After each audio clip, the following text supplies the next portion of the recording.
sa ating mga balita. Dumating na si Pangulong Aquino sa bansa matapos ang pagdalo sa 22nd ASEAN Summit sa Brunei.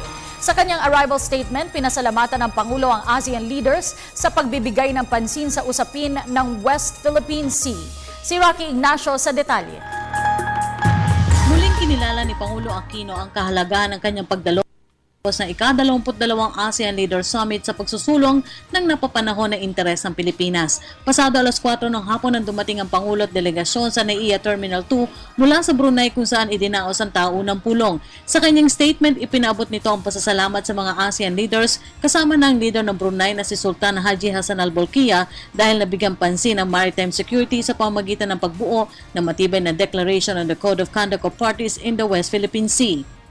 Nakapaloob sa chairman's statement sa katatapos na summit ang panawagan ng lahat ng ASEAN leaders na resolbahin ang usapin sa West Philippine Sea sa mapayapang paraan. Kasama na dito ang patuloy ang ugnayan ng ASEAN sa China para sa implementasyon ng Declaration on the Code of Conduct of Parties in the South China Sea sa ilalim ng pangkalahatan at epektibong paraan.